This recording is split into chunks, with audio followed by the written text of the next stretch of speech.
Tai yra rūšis visai kitos šio viruso ir klasikinis kiaulių maras, jisai gana agresyviai yra užsikrečiama ir gana sparčiai didelis mirtingumas. Prie afrikinio kiaulio maro aš tokia staigaus agresyvaus plitimo nėra ir mirtingumas taip pat yra didžiulis, šernai gaišta iki 90%, kiaulės iki 100%.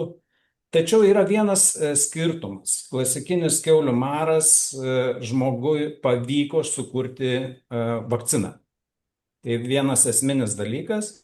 Tai afrikiniai kiaulių marui nepavyksta sukurti nei vaistų, nei vakcinos.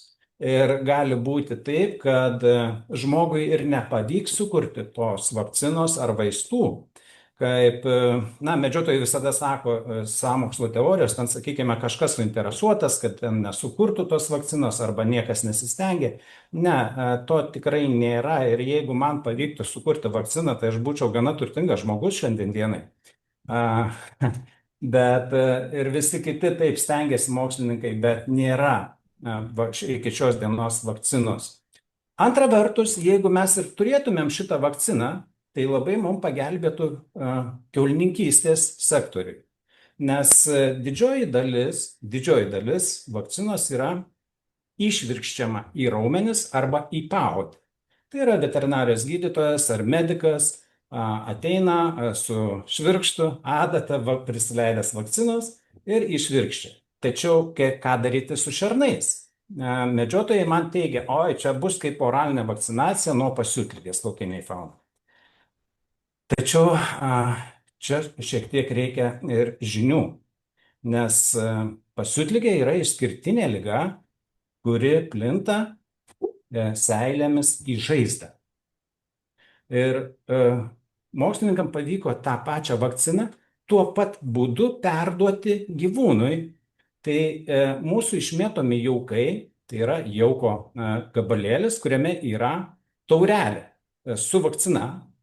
Bet ta taurelė yra pagaminta taip, uždengta, sakykime, storą aštrią folgą, kad gyvūnas, kada kramto šitą jauką, jisai susižaloja savo gleivinę ir padaro žaizdą.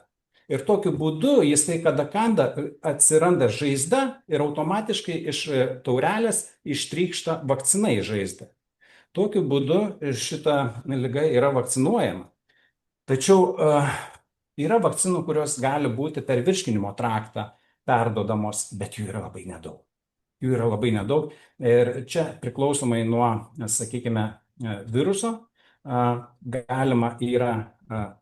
galbūt galima yra per virškinimo traktą perduoti šitą vakcinavimą gyvūnams. Tai žodžiu,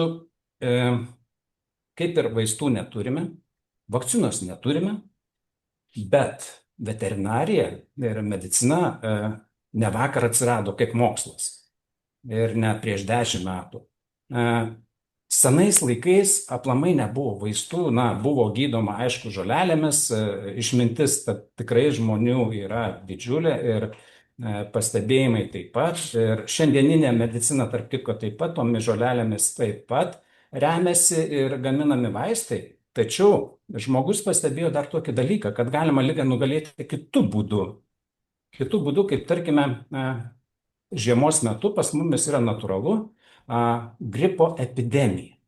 Skelbiama gripo epidemija, kada susirgimo lygis pakyla iki tam tikro procento gyventojų populiacijoje. Ką tai reiškia? Tai reiškia, kad uždaromos susėjimo vietos, darželiai, mokyklos. Kodėl? Todėl, kad sukėlėjui reikalingas viena sąlyga, paprasta viena sąlyga, kad sergantis asmuo ar gyvūnas susitiktų su sveiku gyvūnu ir šitą virusą perduotų jam. Kaip tęsiasi viruso egzistencija. Ir jeigu mes nutraukiame šitą ryšį tarp sergančio ir sveiko gyvūno, liga pati praeina. Bet Daug afrikinio nereikia. kiaulio maro atveju tai yra pakankamai sunku padaryti. Nu, jeigu mes nekalbam apie kiaulininkystės ūkius, bet apie šernus laukinius. Matote, šitas dalykas šioje kovoje, sakykime, šarnuose yra kompleksinis. Kompleksinis. Šiuo atveju nėra vieno klubo ar būrelio reikalas. Tai ir tai nėra vienos šalies reikalas. Tai yra viso regiono reikalas. Na, nu, tai šiandien dienai mes paimkime Latviją, Estiją, Lietuvą, Lenkiją, taip, nes mes turime atviras teritorijas. Lygai, kaip matysite toliau, mūsų sienų, žmogiškųjų sienų nėra. Nieks nežino jis gyvūnų tuo sienų, taip, Jo, iš mes neprašome žemėlapį jų suvokia. paso ar jo paso ar tautybės, bet mes iš rytų pusės dabar šiuo metu, ką norėjome padaryti 14 metais, atsitverti nuo Baltarusijos sieną, fizinę sieną, ar ne, tai šiandien dienai tas yra padaryta. Yra palikti tarpai tik tai pelkės, kur praeina briedžiai. Na, žiemos metu gali praeiti ir šernai. Bet daug greičiau nei anksčiau. Ta migracija yra žymiai sumažėjusi. Be abejo, žymiai sumažės, bet mes jau šiandien dienai turėtumėm tvarkyti savo kieme ir turėtumėm, mano požiūriu, mes turėtumėm susėsti Latvija, Estija, Lietuva ir Lenkija ir priimti vieną bendrą strategiją, numatyti datą ir tarkime, yra labai geri pavyzdžiai Belgija, Švedija, ar ne šiandien dienai. Švedijos aplamai idealus variantas, ten pavyzdys yra, kaip jie, aš vadinu 3 dienų principas, 3 dienų projektas, taip pat likviduojant židinį, ar ne? Galite Ką jie, paaiškinti? taip, ką jie padarė? Pirmą dieną nustačius afrikinį kiaulių marą, jie nedelsiant sušaukė pasitarimą, susikvietė visus Europos geriausius, sakykime, suprantančių žmonės, kas susiję su afrikiniu kiaulių maru, tai yra konsultantus. Tada jie susėdo ir nusprendė, sudarė planą ir apsvarstė, kas ko turi vykti. Antrą dieną jie šitą planą įgyvendino įsigydami reikiamas priemones. Ten buvo netgi ant rytojus jau buvo pastatyta lauko laboratorija. Tai yra ta pripučiama palapinė, kur viskas buvo sudėliota. Buvo pristatyti GPS-ai, buvo reikalingas transportas, žmonės, apmokėjimas, ten netgi žmonėm ieškantiem gaišenų, po to imantiem mėginių, po to jau tie žmonės, kurie naikino, buvo apmokamas valandinis darbas.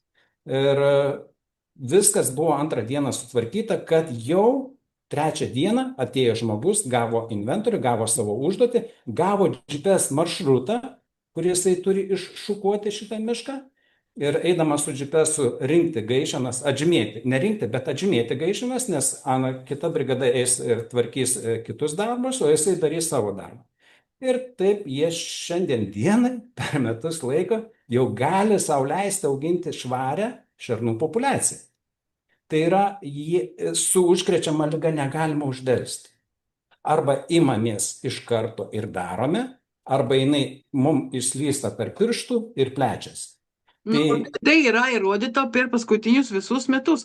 Buvo truputį bandymų sumažinti tą šernų populiaciją ir dėl natūralių priežasčių ir irgi dėl tų pradžioje paminėtų mitų, kas dar gyvena medžiotojų ir nemedžiotojų galvose, pradėjo dar auginti. Nu, metai 2, 3, 4 praėjo ir viskas jau nemedžioja paršvidės, jau augina populiaciją ir jeigu ji buvo ten sumažėjusi per kažkokį ten 10 arba kažkokį 14 tūkstančių šernų, tai paskui grįžo atgal iki prieš afrikinio kiaulių maro laikų tos populiacijos dydžio. Dabar tik truputį sumažėjo šiais metais. Visiškai teisingai.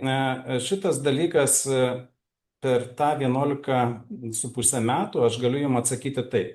Po pirmos bangos, kuri nuvilnijo, kai kurie pas mus rajonai tikrai buvo nuostabiai turėjo didžiulės šernų populiacijas. Ir po pirmos bangos jos nusinulino, taip sakykime. Na, nulis tai nebuvo, bet, na, sumažėjimas Žymiai ryškus. Ten sumažėjo, liko, taip. nu, tarkime, liko 10%, ar ne, šernų. Ir iš tų šernų per 7 metus šitas rajonas sugebėjo po 7 metų, po pirmos bangos 7 metų, pradėjo medžioti daugiau negu iki marinio laikotarpio. Tai ką tai reiškia? Medžiotojas ne tik, kad leidžia savo sumedžioti, bet jis ir turi galimybę sumedžioti. Nes, sakykime, aš pats bandžiau vienus metus medžioti, mes medžiojame 3 kiekvieną savaitgalį. Ar įsivaizduokite, kad sėkmės medžioklė mums per 3 šautuvus, per 3 medžiotojus buvo kas 50. Tai reiškia 1 kartas per metus. Nes savaitgaliu jo. Tai, žodžiu, šitas dalykas yra labai sunkus, kada šernų populiacija yra jau po viruso išgaišinimo. Ir manęs medžiotojai klausia. Jo, bet klausė medžiotojai ir ne tik medžiotojai, sakykime, ir ministerijos žmonės. Čia klausimas buvo pakeltas tiek, kad, na, kokia šernų populiacija turi būti kažkurį tai laikotarpį. Tai yra, aš sakyčiau, metus laiko. Kokia jinai turėtų būti? O jinai turėtų būti tokia, kokią paliko virusas. Ir jisai pats numirė. Tai reiškia, kad virusui tai jau yra labai blogos sąlygos, jisai viską išgaišino, liko vienetai ir tada virusas pats pamirė.